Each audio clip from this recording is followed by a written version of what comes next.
Oke,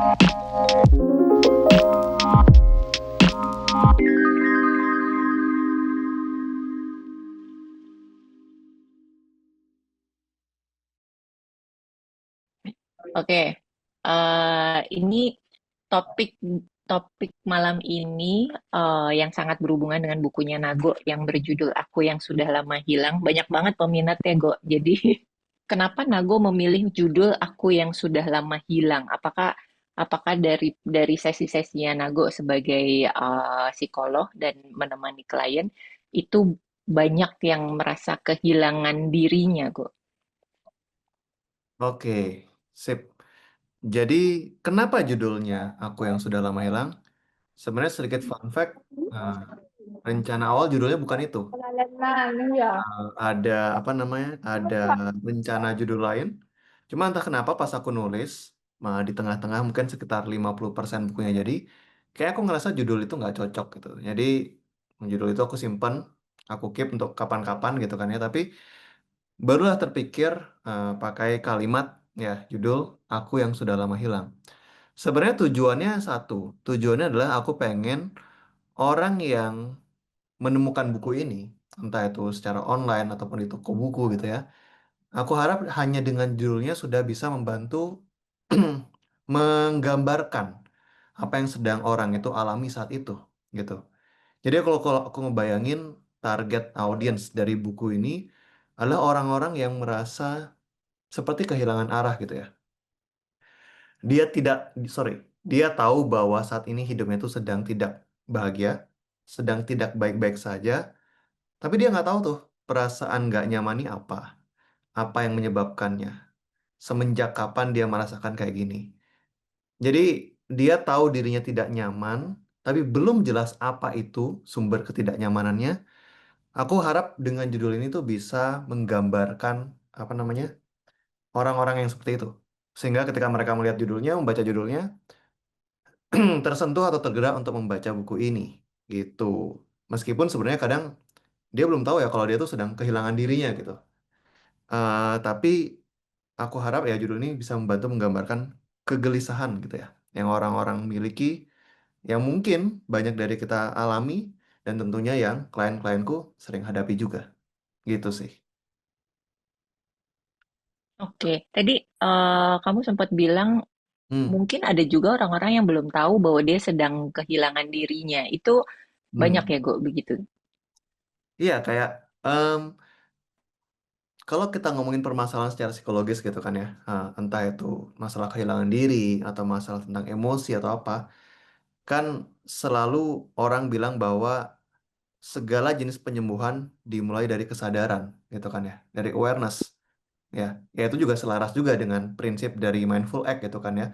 To be mindful with our action, with our feelings dan seterusnya gitu.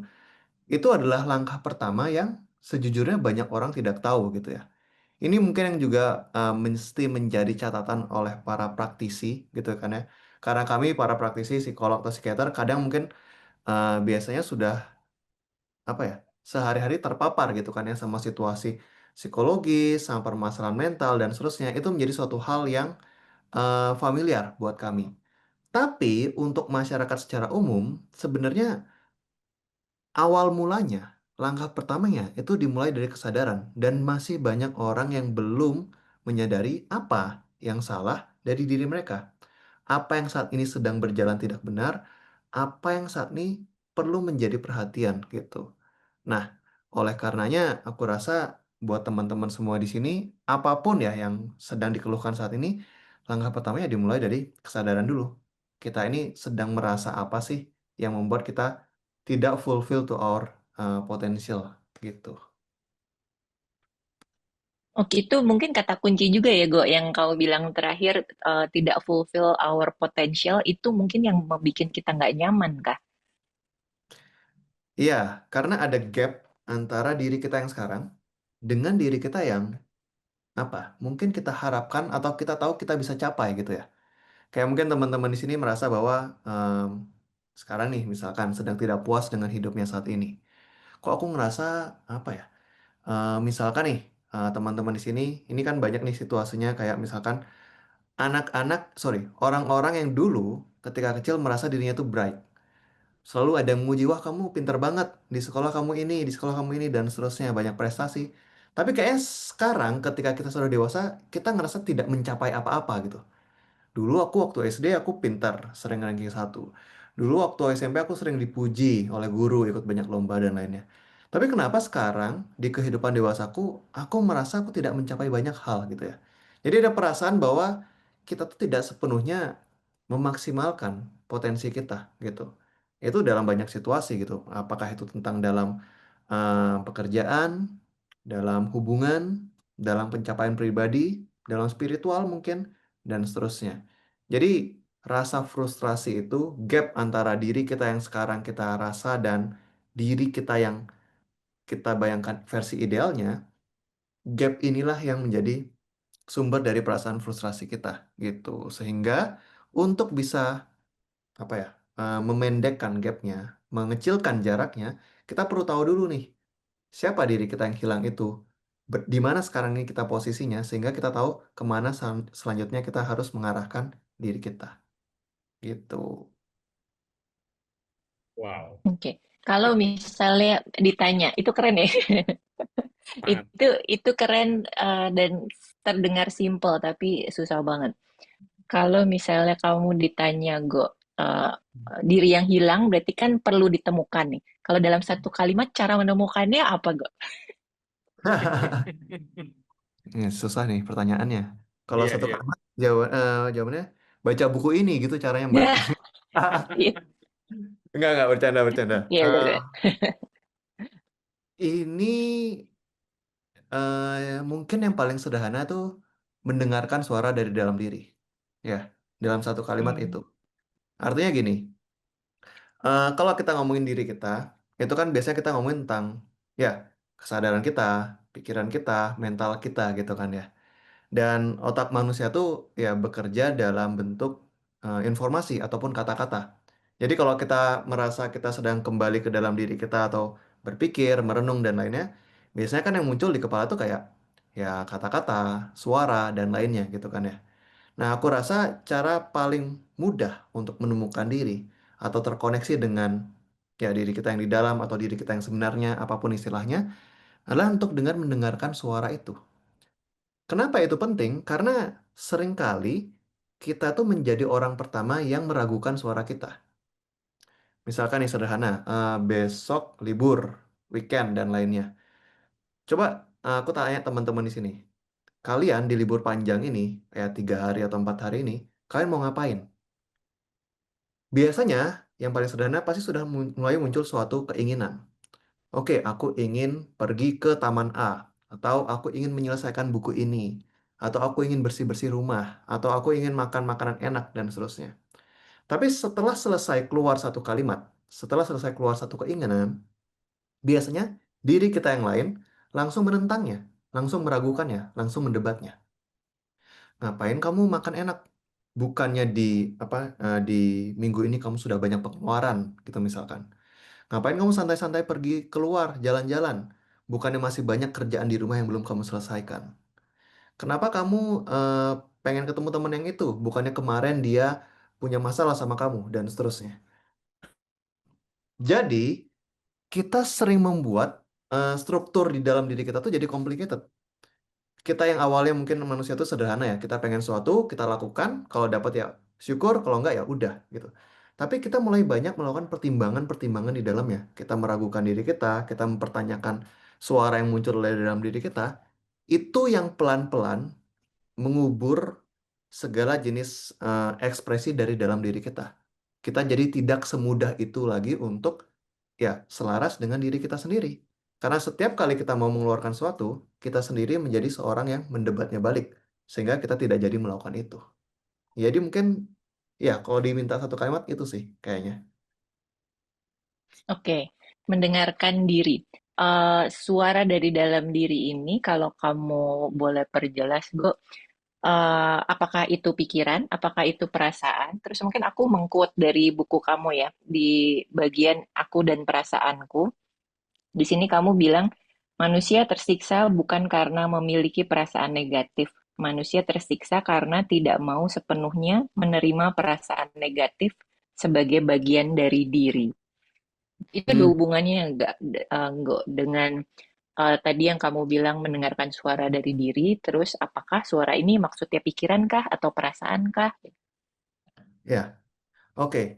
Em, Sejujurnya aku belum apa namanya, belum membedah atau membedakan secara serius yang mana pikiran, yang mana perasaan, dan seterusnya. Aku masih menganggap itu semua ya hasil dari aktivitas mental kita ya, entah itu pikiran ataupun perasaan. Jadi aku tidak terlalu banyak membedakannya. Jadi ya anggap aja boleh aja kita anggap pikiran. Ya biasanya kalau orang bilang pikiran tuh bentuknya informasi ya, kata-kata, suara dan lainnya. Kalau perasaan ya ada rasanya, merasa tidak nyaman dan seterusnya. Aku rasa em, prinsip tadi suara dari dalam diri itu mungkin kalau dijelasin memang lebih cocok ke yang pikiran. Tapi itu berlaku yang sama juga tentang perasaan. Seperti yang poin tadi Mbak Vita bilang. Eh, jadi di buku itu, kayaknya di bab 2 ya, aku menulis bahwa yang membuat kita menderita tuh bukan perasaan tidak nyaman tuh, tapi ketika kita enggan untuk menerima perasaan tidak nyaman itu. Artinya gini, misalkan kita kembali ke contoh yang tadi frustrasi gitu ya. Misalkan paling sederhana apa ya? Em, Misalkan nih, aku membayangkan ketika aku membandingkan achievementku dengan orang lain, anggaplah teman SMA atau teman kuliah atau teman seprofesi gitu kan ya. Kenapa mereka bisa lebih sukses daripada aku? Misalkan kayak gitu. Kita akan memunculkan perasaan frustrasi. Kok mereka lebih jago? Kok mereka lebih kaya? Kok mereka lebih populer? Atau ketika kita membandingkan hidup kita dengan hidup teman kita ataupun orang lain yang kita rasa lebih harmonis. Kok kayaknya keluarga dia happy ya? Kok kayak hubungan dia dengan orang tua bagus ya? Dan seterusnya. Ketika kita melakukan perbandingan seperti itu, perasaan tidak nyaman pertama akan muncul.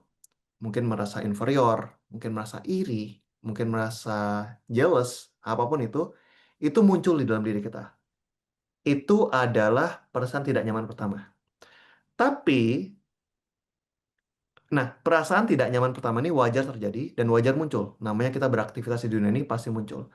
Tapi yang menjadi masalah adalah ketika kita tidak terima dengan perasaan tidak nyaman ini. Artinya, kita berharap untuk menghilangkannya segera. Caranya gimana? Macam-macam.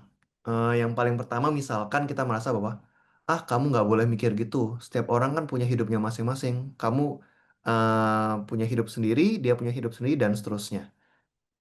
Itu memang terkesan kata-kata yang bijak, tapi sebenarnya niatan kita mengeluarkan kata-kata itu adalah untuk menghilangkan perasaan kita. Sama mungkin kayak teman-teman, misalkan yang ngeliat, oh, em, kok orang yang itu lebih sukses ya daripada kita?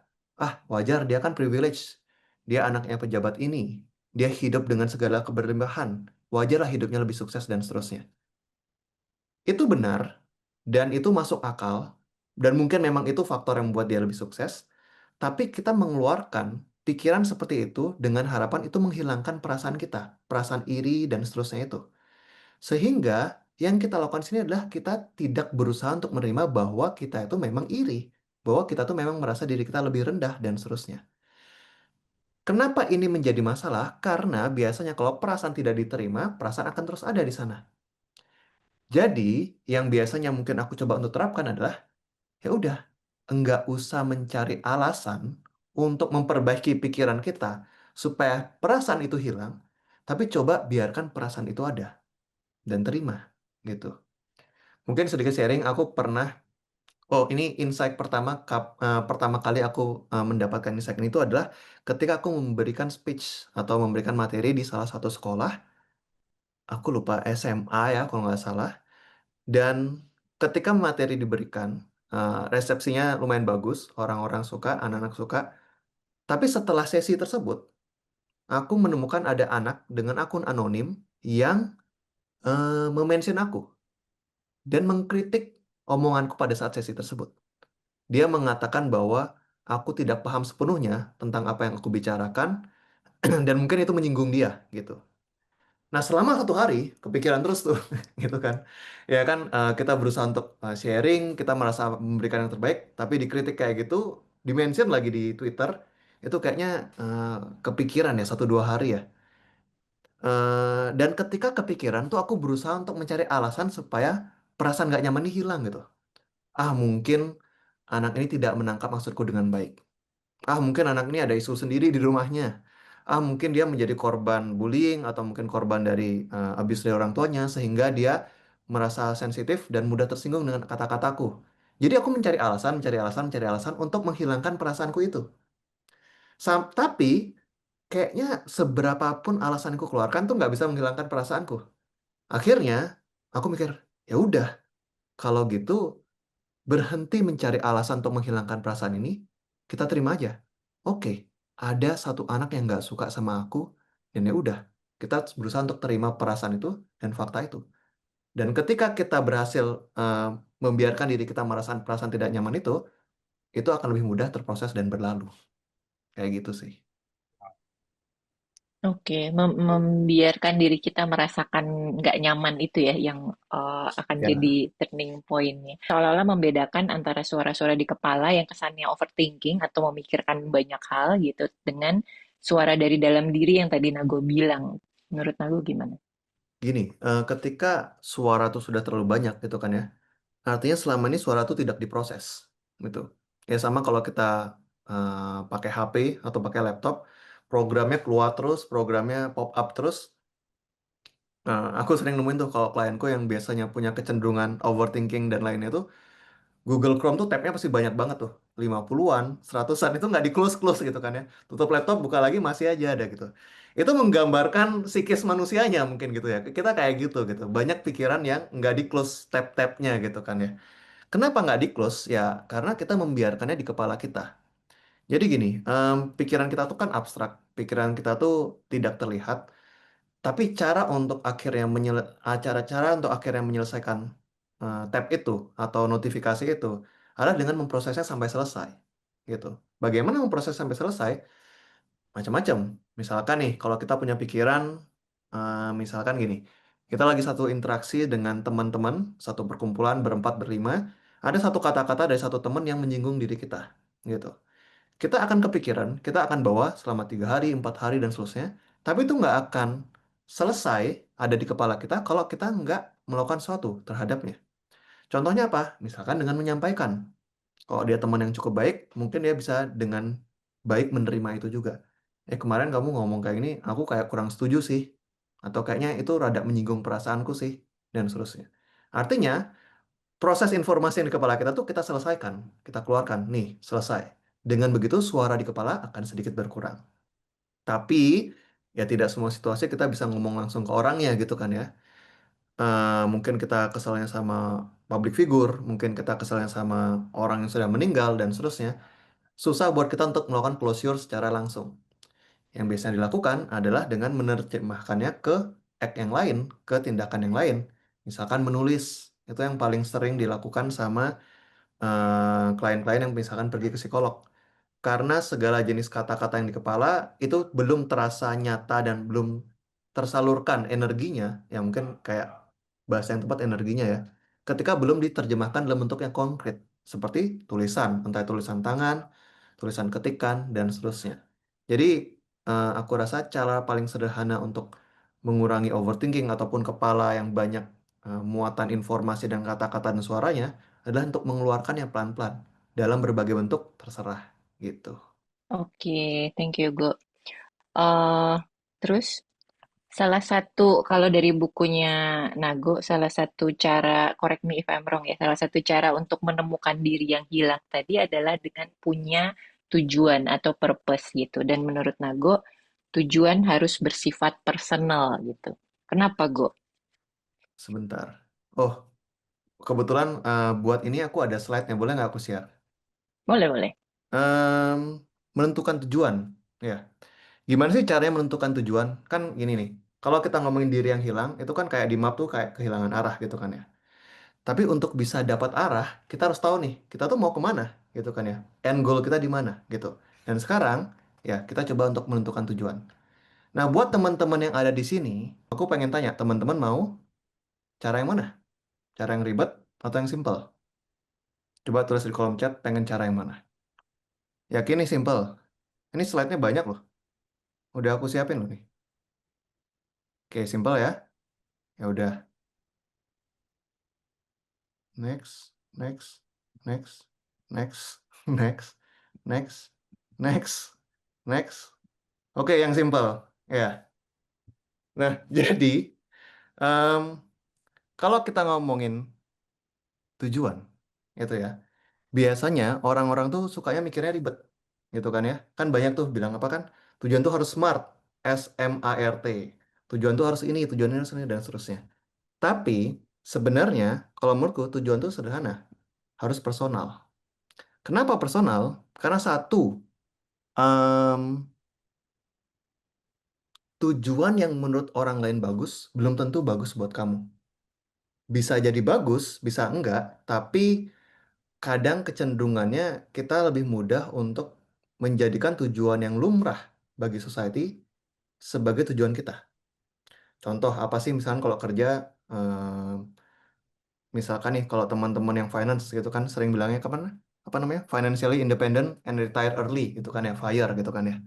Kalau ditanya apa tujuanmu kerja supaya dapat FIRE gitu dan seterusnya. Tapi kalau ditanya emangnya kamu kalau sudah pensiun mau ngapain? Nggak tahu gitu kan dia bilang gitu. Jadi tujuan yang bagi orang-orang itu bagus, mungkin betul memang bagi sebagian orang itu bagus, tapi belum tentu buat kamu bagus. Kita mesti menemukan cara supaya tujuan tuh sesederhana mungkin, sepersonal mungkin, sespesifik mungkin, sehingga itu memotivasi hanya satu orang dalam hidup ini, yaitu kamu aja, gitu. Nah, kalau di buku itu aku tuliskan, aku lupa, aku nulisin beberapa contoh gitu kali ya. Orang bisa tujuannya macam-macam. Ada yang tujuannya ingin menguasai dunia gitu misalkan. Ya kalau memang itu memotivasi Anda silakan. Ada yang tujuannya ingin punya kafe kecil di kampung halaman, silakan. Ada yang tujuannya ingin membuat musuh saya cemburu, membuat musuh saya merasa jealous dengan diri saya. Kalau itu memang motivasi Anda silakan gitu. Tapi kita harus paham bahwa segala jenis tujuan yang kita miliki itu harus kita pertanggungjawabkan sendiri gitu. Kita nggak bisa berharap untuk punya tujuan yang umumnya orang lain berikan ke kita dan kita mengadopsinya dan ketika kita berusaha untuk mengejarnya kita mengeluh sendiri gitu. Jadi itu prinsipnya dari tujuan harus personal. Iya, aku lanjut ke bagian nextnya yang aku tandain di sini tentang bertanya ke dalam. Karena di sini Nago bilang kita sering banget bertanya keluar gitu, tapi suka lupa bertanya ke dalam. Hmm. Terus ada quote-nya Nago, a big part of being a psychologist is not to provide a good solution, but to provide a good question. Itu berlaku juga selain buat psikolog seperti kamu, berlaku juga buat kita secara personal nggak sih, Go? Kita menanyakan pertanyaan ke diri kita Hmm. eh, tanpa harus buru-buru cari solusi atas pertanyaan itu. Oh, iya iya, benar-benar. Itu kayaknya nyambung sama bahasan tadi kayak em, gini, ketika kita juga bertanya ke diri kita, kadang ada tuntutan untuk segera langsung menjawab gitu ya. Dan padahal kita belum tentu sudah berada dalam kondisi yang siap untuk menjawabnya gitu. Tapi ya sehingga jawaban yang kita berikan ya prematur gitu kan ibaratnya, ya. Karena kita tidak nyaman untuk berada di ketidaktahuan itu gitu ya. Jadi mungkin itu betul juga. Misalkan nih kalau kita ngomong kayak tadi, apa sih tujuanmu dalam hidup ini gitu ya. Jangan dijadikan itu pertanyaan sebagai beban untuk segera langsung dijawab gitu ya. Tapi gunakan pertanyaan itu sebagai pemantik untuk, oke, berarti aku harus bergerak untuk mencari jawaban itu. Nggak mesti harus dijawab saat ini juga, tapi paling tidak pertanyaan itu spark your curiosity untuk ya mengikuti alurnya kemana. Kayak gitu sih. Ya, dan Nago juga ngingetin banget di buku ini bahwa kita udah jangan jangan nanya mulu, tapi harus udah mulai jawab gitu ya. Nah, ini yang apa namanya? em, yang aku rasa bagian yang aku cukup puas ya, aku bisa berhasil menuliskannya di sini gitu. Karena gini, setiap orang yang sedang berada dalam situasi yang sulit dalam hidupnya itu kadang ada di dua fase gitu ya. Dan dua fase ini membutuhkan dorongan yang berbeda. membutuhkan sentilan yang berbeda gitu. Buat orang-orang tertentu, dia mungkin sedang berada di tahap eksplorasi gitu ya. Kayak misalnya tadi kita bilang, kamu mau ngapain sih di hidup ini gitu kan ya. Itu kan pertanyaan gitu ya. Dan ketika kita punya pertanyaan seperti itu, kita akan terpacu untuk membuat rantai pertanyaan lain juga ke dalam diri kita. Kamu sukanya ngapain? Kamu sukanya seputar teknologi atau seni? Kamu pengennya bekerja dengan banyak orang atau sedikit orang? Kamu pengennya mobile gitu ya, keliling Indonesia, keliling dunia, atau di satu tempat aja? Kamu pengennya di depan layar atau di belakang layar? Jadi banyak pertanyaan-pertanyaan yang seperti itu yang muncul ketika kita bermula dari satu pertanyaan penting. Dan itu perlu kita tanyakan sehingga kita bisa mengeksplor berbagai macam kemungkinan jawabannya. Tapi akan ada momen tertentu di mana em, jawaban tuh nggak kunjung muncul gitu ya. Kita sudah banyak opsi nih. Apa sih yang kamu mau lakukan dalam hidup nih? Kayaknya aku bisa jadi chef misalkan, atau aku bisa buka restoran sendiri misalkan, atau aku bisa jadi dosen misalkan, atau aku bisa jadi aktivis lembaga sosial misalkan, mengangkat isu-isu terus. Itu semua hal-hal yang kamu suka. Dan setelah ditanyakan berkali-kali, nggak ada hal yang lebih kamu suka dibanding di antara lima ini nggak ada yang kurang. Jadi semuanya sama gitu.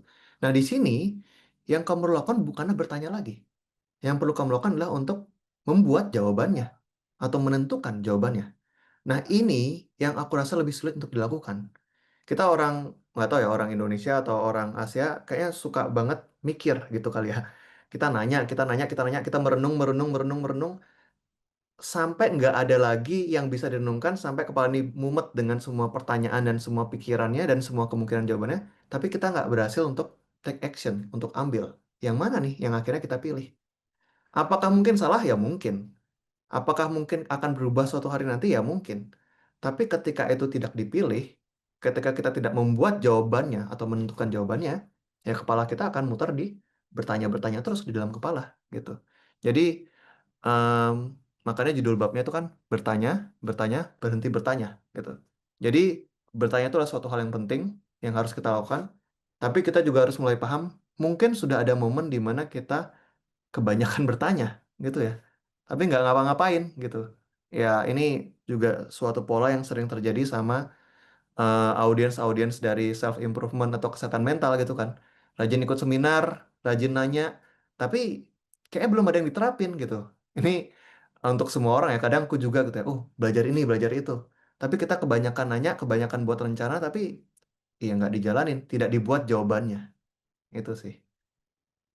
Iya, ini aku bacakan dari buku Nago ya. Kita ragu untuk memilih, kita takut apabila jawaban yang kita pilih ternyata salah, akan ada konsekuensi yang buruk dan berujung menimbulkan penyesalan. Akhirnya kita pun menghindar untuk menjawab, malah terus lanjut bertanya, bertanya, dan bertanya. Dan barusan dijawab oleh Nago bahwa mungkin ada waktunya kita stop bertanya dan membuat jawabannya gitu ya. Jadi kayak kita banyak banget pertimbangan gitu ya. Karena kita ngerasa ketika kita sudah di tahap untuk act, untuk realisasikan, itu merupakan, itu sudah nggak lagi di kepala kita. Itu sudah jadi subjek pertanggungjawabkan, subjek dikomentari, subjek disorot sama orang-orang dan seterusnya. Sehingga itu membuat kita tuh, apa ya, enggan untuk melakukannya.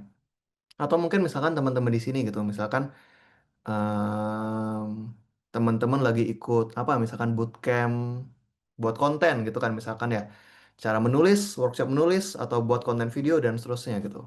Wah seru kan belajar. Ketika belajar kan kita mendengar, wih seru nih informasi baru, otak kita menyala, wih ada ide ini dan seterusnya. Tapi ketika nanti kita disuruh menulis atau ketika disuruh membuat konten, mulai banyak tuh pertimbangan, ketakutan, keraguan. Karena ketika kita mengeluarkan apa yang sebelumnya hanya di kepala, ya kalau hanya di kepala kita kan kita aman ya. Tidak ada yang menodong, tidak ada yang mempermasalahkan, tidak ada yang mendebat gitu. Tapi ketika sudah keluar, kita merasa rentan gitu ya. Wah, ini akan dicemooh, ini akan dijelek-jelekan, ini akan apa namanya dikritik seterusnya. Itulah mungkin alasan kenapa orang-orang ya hanya hanya sibuk di kepalanya atau hanya sibuk di level diskusi gitu ya. Karena kita takut ketika kita sudah melakukan action, karenanya itu akan berbalik menyerang diri kita gitu. Penting buat kita untuk exercising itu. Penting buat kita untuk menghargai apa yang ada di kepala kita sehingga kita wujudkan dalam bentuk nyata, dalam bentuk aksi. Dan ya sejujurnya kalau sudah di level itu bukan masalah debat kepala lagi gimana caranya supaya keluar, tapi itu tentang pembiasaan, tentang bagaimana kita pelan-pelan terbiasa untuk mendengarkan suara dari dalam diri dan menerjemahkannya atau mewujudkannya di dunia nyata. Oke, aku mau balik ke buku Silahkan, Mbak. tentang hubungan nih. Ada di sini Nago nulis, tidak nyaman dengan orang lain adalah masalah, tetapi tidak nyaman dengan diri sendiri adalah masalah yang lebih besar. Mungkin itu kayak somehow ini ngikat banget buat aku, ngehook banget gitu. Padahal menurut Nago itu adalah masalah yang lebih besar daripada tidak nyaman dengan orang lain gitu ya. Kita kan sering bermasalah dengan orang lain, tapi menurut Nago itu masalah lebih kecil dibandingkan kita bermasalah atau tidak nyaman dengan diri sendiri. Betul, ya. Em, aku ngebayangin ya ketika menulis itu ya. Anggaplah kita nggak nyaman dengan seorang dalam hidup kita. Orang yang paling dekat sama kita, keluarga gitu ya. Ya ibu misalkan ya. Kita punya perbedaan pendapat yang luar biasa. Dan ketika kita duduk makan malam bersama di rumah, atau kita bangun pagi dan seterusnya, kita sama dia, kita punya masalah sama dia, dan rasanya nggak enak gitu kan ya. Ya itu masalah, betul. Dan itu mungkin perlu diselesaikan dengan cara yang sendiri, entah gimana gitu. Tapi kalau kita punya masalah dengan diri kita sendiri, kita nggak bisa kabur dari diri kita sendiri ya. Tidur sama diri kita sendiri. Ke toilet, boker sama diri kita sendiri gitu ya. Pergi kerja sama diri kita sendiri gitu. Jadi ketika kamu in a constant war with yourself, kamu nggak bisa kabur kemana-mana gitu. Jadi itu menurutku masalah yang lebih besar. Dan ketika itu tidak diselesaikan, mungkin itu bisa memicu permasalahan sama orang lain juga. Kayak gitu. Dan apakah pada saat kita tidak menyelesaikan itu, tidak menyelesaikan ketidaknyamanan dengan diri sendiri, lama-lama kita jadi kehilangan diri itu kok. Iya, iya, betul-betul. Ketika kita tidak menyelesaikan peperangan itu ya di dalam diri kita sendiri, ya kita berada di dalam fase perang itu terus. Tidak jelas, ini ya kalau perang ya kita ngomong perang, ini tanahnya siapa, ini batas kekuasaannya siapa, ini siapa yang ada di sini. Karena nago-nago dalam diri itu ya terus berantem terus gitu kan ya. Nggak jelas ini maunya apa, ini siapa, ini apa yang diharapkan dalam hidup ini apa yang dia mau kerjakan besok hari, ini apa yang dia mau lakukan malam ini apa yang dia mau makan siang nanti. Itu perang terus dan kita jadi tidak tahu siapa diri kita di balik semua perdebatan itu gitu. Di bukunya Nago yang judulnya Aku yang Sudah Lama Hilang ini ada subtitlenya, Panduan Perjalanan Menemukan Diri di Tengah Kehidupan Dewasa yang Membingungkan.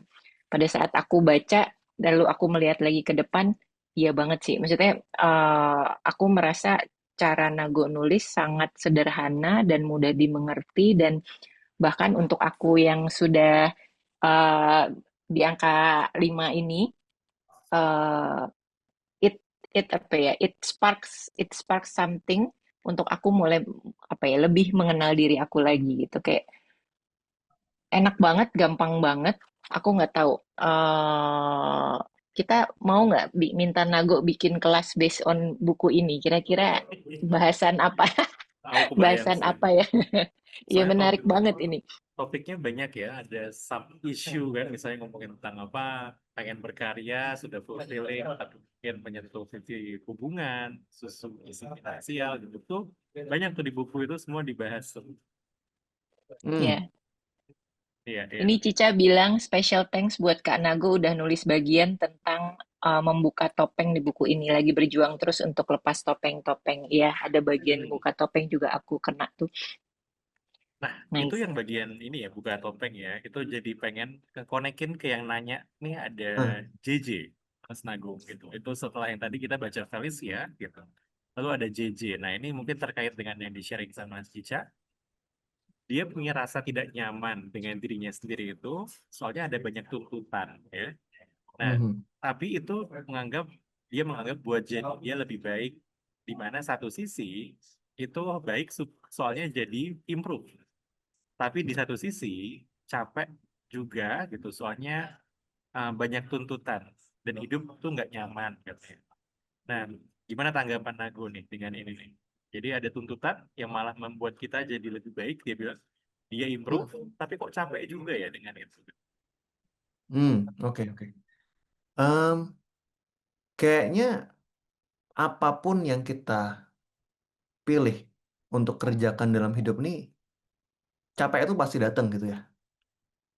Em, Kerja capek, nganggur nggak mau ngapain capek juga gitu ya kan. Kayak tidur-tiduran doang itu capek juga gitu kan ya. Buat yang perempuan di sini kerja kantoran capek, jadi ibu rumah tangga juga capek gitu ya. Kayaknya apapun yang kita lakukan ujung-ujungnya kan capek, jadi warga Indonesia capek gitu kan ya. Itu kayaknya itu suatu fakta yang mungkin tidak bisa kita hindari gitu. Tapi yang kita bisa cari tahu adalah capek mana yang lebih worth it daripada capek yang lain. Artinya, energi yang kita keluarkan, attention yang kita keluarkan, perhatian yang kita keluarkan, itu lebih rewarding gitu. Misalkan nih, kamu dikasih tuntutan sama bos, kamu kerjakan, rewarding. Rewardingnya apa? Mungkin kamu diapresiasi, mungkin kamu dapat bonus, mungkin kamu dapat kesempatan baru di pekerjaan tuh. Itu capek tapi rewarding. Tuntutan, iya tuntutan, tapi tuntutannya nggak cuma dari dia ke kita. Kita pun ada motivasi untuk menyelesaikan tuntutan itu. Jadi mungkin kunci untuk mungkin karir yang lebih fulfilling atau pekerjaan yang lebih memuaskan dalam hidup ini adalah apa yang dituntut oleh masyarakat ke kita, apa yang dituntut oleh lingkungan ke kita, tapi kita juga punya motivasi untuk mengerjakan itu, gitu. Sehingga enggak cuma jadi tuntutan-tuntutan yang kita harus kerjain sebagai to-do list, tapi kita nggak kemana, tapi kita sendiri juga mendapatkan sesuatu dari sana. Mungkin itu kali ya. Oke.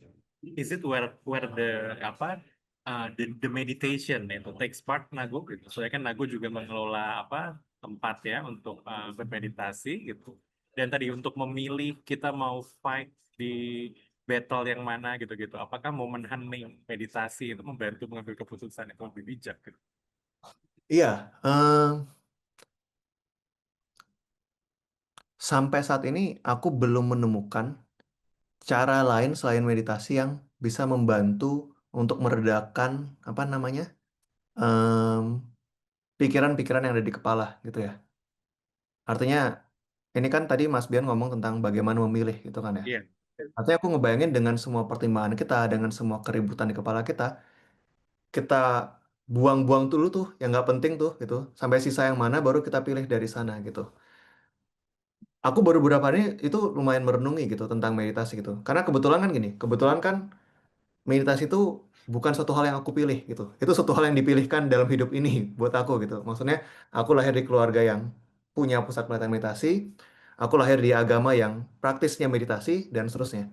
Pernah di dalam satu fase hidupku aku berusaha untuk rebel gitu. Artinya masa sih cuma meditasi caranya nggak ada cara lain emangnya gitu. Aku coba lihat di sini, di sini, di sini. Tapi kayaknya sejauh ini aku belum menemukan selain meditasi yang mampu untuk mengurangi suara-suara di kepala gitu ya. Kecuali, maksudnya dengan notes meditasi yang dilakukan dengan tepat gitu ya. Karena kadang mungkin beberapa orang mempelajari act meditasi atau mindfulness dengan pemahaman yang keliru malah menjadi semakin ribut di kepalanya gitu ya. Tapi mungkin meditasi itu berperan sebagai sebuah jeda di semua kesibukan kita ya, sehingga kita bisa mengurangi keributan di kepala kita sehingga kita bisa memilih ya pilihan yang lebih tepat gitu kali ya untuk diri kita gitu. Jeda tuh kalau kita tidak adakan sendiri itu nggak bakal ada gitu ya kayaknya. Wah itu kayaknya eh, dilema masyarakat sekarang juga ya dengan hyper connected kita dengan banyak hal. eh Kayaknya mudah banget attention kita diinterupsi dan akhirnya kita kehilangan kesempatan untuk memproses apa yang dari dalam diri kita gitu. Kayak aku menyadari dalam beberapa waktu ini, misalkan nih, kan aku mencoba untuk rajin gitu kan ya, buat konten, buat tulisan dan lainnya. Kadang-kadang kalau lagi mandi tuh kepikiran nih, wih ada ide tulisan ini nih gitu kan ya. Hanya dari mandi, sudah selesai handokan pakai baju dan lainnya, aku mau buka HP ku, berangkat dari buka lock screen ke notes, dan menulis notes itu aja sudah banyak gangguan gitu kan ya. Notifikasi yang muncul di atas, buka aplikasi apa misalnya Instagram, tek gitu, kita ngeliat foto, video, kita diberikan jejalan informasi baru, secara otomatis yang tadi kita pikirin, yang kita bawa ketika kita di situasi lagi mindful ataupun lagi tenang lainnya, sudah ketutup tuh. Habis scroll 2 menit, tadi mau nulis apa ya? Lupa gitu kan. Jadi itu yang menjadi permasalahan dari ya kita manusia zaman sekarang ya. Kita tuh terlalu kenyang dengan informasi. Kayak kalau perut kita terlalu banyak kenyang itu jadinya kita susah beraktivitas. Sama kayak kepala kita terlalu eh, kegemukan gitu ya, mentally fat gitu ya kata orang-orang. Terlalu banyak informasi yang kita makan, itu juga membuat suara yang memang dari dalam diri kita tuh enggak gampang untuk didengarkan. Oke, aku belok ke hubungan nih. Eh, jadi kan sebenarnya saat kita bisa menemukan kembali diri kita dan hubungan kita dengan diri kita sendiri membaik, hubungan kita dengan orang lain di luar pun akan membaik gitu ya. Konsepnya begitu. Tulisannya Nago gini, ketika suatu hubungan hancur karena kejujuran, bukankah itu berarti hubungan tersebut selama ini terbentuk karena kepalsuan? Komunikasi tidak menghancurkan hubungan tersebut. Komunikasi hanya menunjukkan seberapa rapuh atau kuat hubungan itu sebenarnya. Ini kayaknya Nago lagi ngomongin tentang mulailah obrolan canggung gitu. Mungkin Nah, mungkin bisa sedikit dielaborate supaya orang mau beli bukunya nih Go, karena harus baca. Kalau dijelasin di sini sulit. oke. Aku dengerin tadi bagus ya kata-katanya. Aku takjub masa aku menulis itu sih gitu. Iya bagus. Lagi mandi pasti Aku itu. aku sendiri kaget lah. Bagus juga ya aku nulis itu ya. Karena buku itu tulisan lumayan ramah teman-teman. Jadi em, ya kadang kan tulisan gitu ya kita sudah tulis terus kita lupa gitu ya. Ini tulisannya aku buat satu buku tuh ya 1,5 tahun gitu. Dan sekarang sudah setahun berlalu semenjak terbit. Udah lumayan mulai kabur juga isinya apa sih kemarin aku nulis apa sih gitu kan. Tapi ya aku ingat itu salah satu bab yang orang-orang suka mulai obrolan canggung. Jadi fun fact kalau secara aku pribadi, aku sebenarnya paling suka tuh babnya tuh bab 5 sama bab 8. Jadi bab 5 tuh tentang hubungan terbaik yang kita miliki. Hubungan terbaik atau terpenting. Ya pokoknya itulah. Yang tadi kita ngomongin tentang topeng, punya masalah dengan diri sendiri itu lebih nggak enak daripada punya masalah dengan orang lain. Dan di bab 8 yang aku suka tentang jangan jadi yang terbaik. Tapi ternyata setelah dirilis, dipublish, teman-teman tuh lebih suka bab 2 dan bab 6. Bab 2 itu adalah kamu boleh mendendam, yang tadi Mas Bian sampaikan. Dan bab 6 itu, yang barusan Mbak Vita bilang, mulailah obrolan yang canggung. Jadi prinsipnya di bab itu tuh kayak gini. Em, kita tuh punya kecenderungan untuk menghindar dari obrolan yang canggung. Kayak misalkan nih, sesederhana apa ya, misalkan kalau kamu, oke, misalkan gini. Ada teman kamu yang setiap main datang ke rumahmu itu nggak lepas sendal gitu ya. Itu suatu hal yang nggak kamu bisa terima. Tapi kamu enggan juga untuk menyampaikan ke dia. Ah masa cuma perkara sendal aku nggak bisa nerima sih. Masa karena hanya masalah ini harus diomongin sih. Kita merasa kalau kita ngomongin itu nggak penting, itu canggung, itu akan membuat masalah, sehingga kita memilih untuk nggak ngomong. Ya kita nggak ngomong kalau kita bisa benar-benar nerima ya boleh silakan. Tapi kadang kita nggak bisa nerima gitu. Ujungnya apa? Setiap kali temanmu mau main ke rumah, kamu cari alasan supaya dia nggak main gitu. Ah janganlah jangan ke rumahku hari ini, aku sibuk. Janganlah besok aku kayak gini dan seterusnya. Alhasil interaksimu sama dia lama-lama semakin berkurang. Alhasil hubungan itu hilang atau rusak gitu. Nah, oleh karena itu, untuk hubungan-hubungan tertentu di dalam hidup kita memang perlu untuk mulai obrolan yang canggung itu. Artinya kita jujur siapa diri kita, jujur apa yang kita rasakan, dan sampaikan ke dia.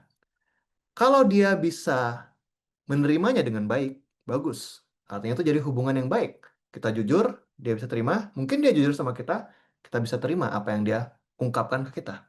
Tapi kalau ternyata ketika kita jujur dan dia tidak bisa menerima dengan baik, orang mungkin akan menyesal gitu ya. Ya, kenapa diomongin? Jadinya berantem kan? Jadinya nggak temenan kan? Tapi kita nggak tahu bahwa pertemanan yang selama ini terbentuk sama dia adalah pertemanan yang palsu gitu ya. Pertemanan yang hanya sekedar sopan-sopan ya boleh silakan kita nggak enakan kita mencoba baik-baik sama dia, mungkin dia pun demikian, dan hanya dibentuk berdasarkan itu. Itu juga bukan hubungan yang perlu kita punya banyak dalam hidup ini kan. Kita hanya menimbun hubungan-hubungan yang penuh dengan kepura-puraan dan melelahkan untuk berada di sana. Jadi prinsip di hubungan itu adalah mulailah uh, membuka obrolan-obrolan canggung itu dan lihat hubungan mana yang bertahan meski ada obrolan yang canggung. Karena mungkin itu hubungan yang penting untuk kita miliki dalam hidup ini. Oke, wow. Dari tadi perempuan terus yang nanya, ini ada cowok Mbak yang kali ini nanya. Ada namanya Regi Renaldi gitu. Halo Mas Regi. Nah, bagaimana katanya ya gitu, jika kita menilai seseorang itu seharusnya bersikap atau bertindak yang lebih baik, tetapi tidak bisa diungkapkan. Karena berpikir lagi berkaca, kalau di beberapa hal diri sendiri aja ada kurangnya. Sehingga ujung-ujungnya memaklumi dan itu tidak jadi disampaikan. Bagaimana tanggapannya Nagu? Wah, ini oke, ini em, pertanyaan yang sangat reflektif gitu ya. Hmm, aku nggak tahu. Kalau aku sendiri di beberapa tahun terakhir nih mencoba untuk menerima diriku yang mungkin naif atau munafik di depan orang lain gitu kali ya. Gitu. Karena sederhana aja. Maksudnya gini, mungkin paling sederhana kita bilang konten gitu ya. Misalkan aku buat konten apa ya? Paling sederhana misalkan aku buat konten, wah marah itu merupakan suatu hal yang bla bla bla. Sebaiknya kita tidak marah. Ini cara manajemen marah dan seterusnya. Tapi ternyata aku masih marah sama anakku gitu kan ya. Dulu aku akan mengkritisi bahwa diriku munafik. Tapi sekarang mungkin aku akan lebih menerima ya. Memang kita manusia kayak gitu kan ya. Kita bilang A, kita berharap jadi A, tapi kita nyatanya masih B. Ya udah gitu. Begitu pula ketika diri kita berhadapan dengan orang lain dan kita merasa pengen apa namanya mengkritisi diri dia yang seperti itu. Padahal diri kita sendiri masih eh, punya kelemahan yang sama, bahkan mungkin dengan seperti dia. Kalau dulu aku mikir, wah bagusnya kita benahi diri kita sendiri dulu, baru kita ngasih tahu dia. Tapi kapan itu terjadi gitu ya, nggak tahu gitu kan ya, nggak bakal selesai gitu. Kita nggak bakal ketemu dia lagi, kita nggak akan punya kesempatan lagi, dan kita nggak akan bisa sempurna. Dan ketika kita tidak menyampaikan ke dia, ya kembali itu akan jadi worm di kepala kita yang terus muter-muter. Kalau menurutku sih, kalau aku dengan pendekatanku yang sekarang ya, ya ngomong aja, sampaikan aja.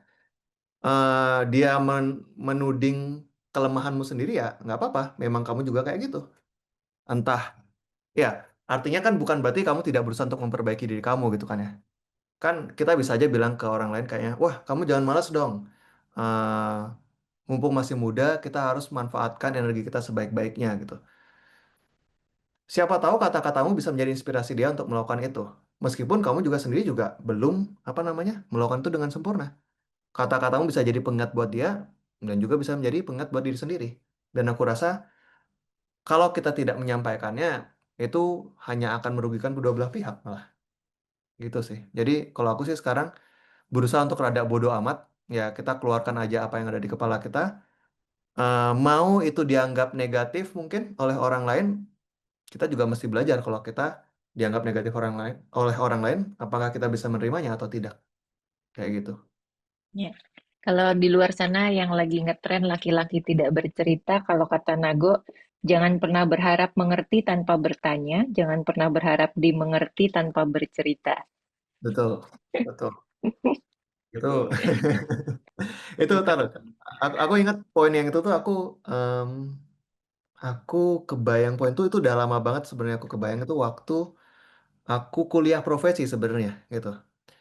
Jadi kan aku waktu itu kuliah profesi, aku lagi latihan konseling ya, sama temanku yang juga yang sama-sama calon psikolog gitu ya.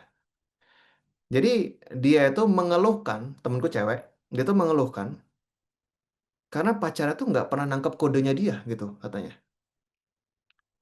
Dia lagi jalan, sapu tangannya jatuh, dia diem dengan harapan cowoknya ngambilin, tapi cowoknya nggak ngambil gitu. Dia marah. Dia pergi ke tempat makan, dia diem karena dia nggak suka makanan di sana dan pengen ganti restoran, tapi cowoknya nggak nangkep itu, gitu. Aku mikir dalam kepala aku, ini nyebelin banget temanku ini, kenapa kayak gitu ke cowoknya gitu kan? Maksudnya kenapa tidak tidak apa namanya tidak jujur aja bilang kalau kamu nggak setuju, tidak tinggal jujur aja bilang kalau kamu maunya ngapain gitu kan ya. Tapi karena itu dalam sesi konseling ya akhirnya dilakukan teknik-teknik tertentu sehingga dia sampai ke dalam insight itu gitu. Tapi kalau dalam kehidupan sehari-hari ya kadang kita gitu ya. Kita bisa karena kita selalu berada dalam pikiran kita merasa itu adalah pola pikir atau arus berpikir yang wajar, yang orang lain juga seharusnya tangkap. Tapi sebenarnya mungkin mereka belum tentu memikirkan hal yang sama dengan kita. Karena itu kita perlu bercerita untuk menyampaikannya sehingga mereka mengerti gitu. Kayak misalkan nih, apa namanya? Misalkan nih kita anggap di ruangan Zoom ini gitu kan ya. Tadi kan di awal-awal masih ada orang lain yang open mic gitu kan ya. Mungkin teman-teman di peserta ini bilang, loh ini kok kenapa temennya nggak di-mute nih gitu kan. Kenapa partisipan lain nggak di-mute gitu kan ya.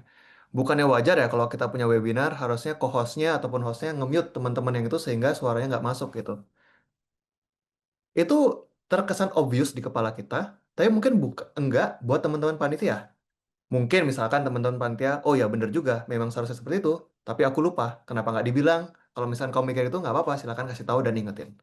Atau mungkin misalkan di beberapa situasi, oh nggak apa-apa, memang kita sistemnya open mic supaya siapapun bisa ngobrol, siapapun bisa timpal dan seterusnya gitu. Apa yang obvious di kepala kita itu belum tentu obvious di kepala orang lain dan nggak ada salahnya kita mencoba untuk menyampaikannya agar dipahami. Karena kalau nggak, iya kita jadinya kadang salty di kepala kita sendiri ya. Kita bitter, kita mengkritisi, ah apaan sih nih orang ini kok tidak kompeten? Ah apaan sih orang ini kok ngomongnya nggak bisa diatur gitu. Padahal aku rasa sesederhana kalau kita bisa menyampaikan ke orang-orang itu bisa membangun hubungan yang baik dan ya bisa membuat kita lebih dimengerti tentang apa kebutuhan kita. Yes. Hmm. Tadi Nago, last question dari aku.